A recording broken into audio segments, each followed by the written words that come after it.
Hello, my name is Nicholas Merritt, and I am a student at Indiana State University's Doctor of Athletic Training program. Today, I will be talking about myofascial release techniques. Massage techniques are used to assess and stretch soft tissues like muscles, tendons, and fascia. Massage is used to target muscles that are difficult to stretch or difficult to isolate from others in a group. Soft tissue release is a method of massage, and anyone partaking in sport exercise that suffers a musculoskeletal injury, chronic tightness, muscle tension, or trigger points can also be benefited from this type of treatment. Individuals with static posture deficits can also benefit from soft tissue release. Soft tissue release can be applied by placing a lock or an artificial origin point for the muscle by compressing the muscle against the underlying tissue. If the muscle is placed at a stretch using this new location as the origin, the muscle will be placed on a more intense stretch if the joint moves through the same range of motion as the original stretch. The muscle spindle and Golgi tendon organ are also affected by this release. The muscle spindle responds to changes in length of the muscle. With this compression, the muscle is changed in length, causing the spindle to relax. The Golgi tendon organ responds to changes in tension, such as the stretch, and also causes the muscles to relax. These physiologic properties of muscle play an important role in the soft tissue release treatment. Movement facilitates the healing process, and soft tissue release allows muscles and joints to move more freely. Positional release is also another method of myofascial release technique. It's used to resolve somatic dysfunction, which is a proprioceptive disruption that results in the use of muscles that are normally not used in primary agonists, and the inhibition of the usual tissues occurs due to these muscles not being used. Positional release is conducted by placing a patient in a comfortable position that can lead to a relaxation of painful and/or tight tissues. The concept of strain-counterstrain includes the idea within positional release.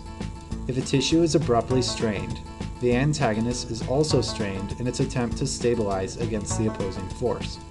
Tender points can result in the agonist, and they can use to be preventing the agonist from fully healing.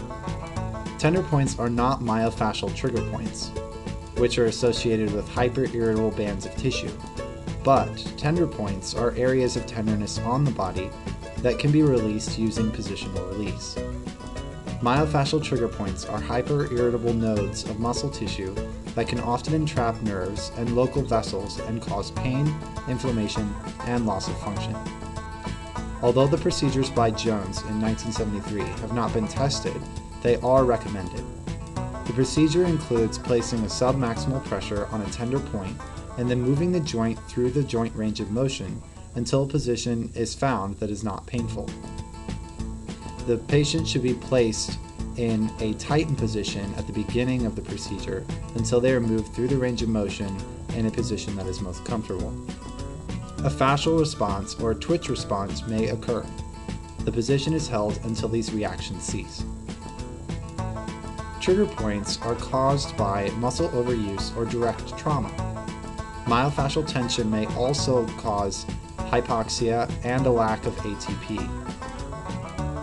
Hypoxia and the lack of ATP causes an excess in the release of acetylcholine, causing a spontaneous electrical activity by indirectly causing the increase of calcium ions within the muscle tissue.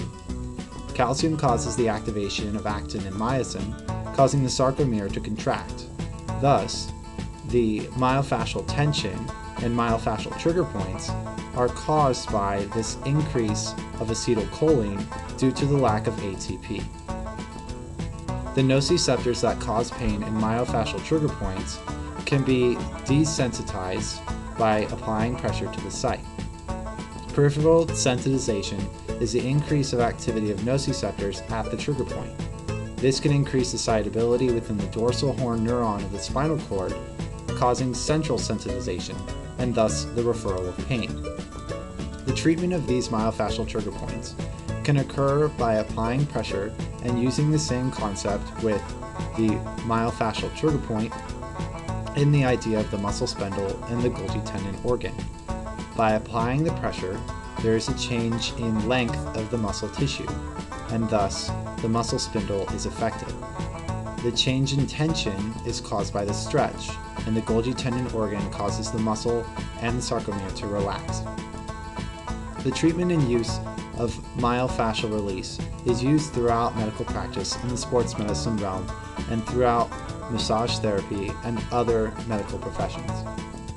I recommend the use of all of these techniques to help with the treatment of any patient who is suffering from a musculoskeletal injury or can benefit from a relaxation technique that is needed to decrease pain.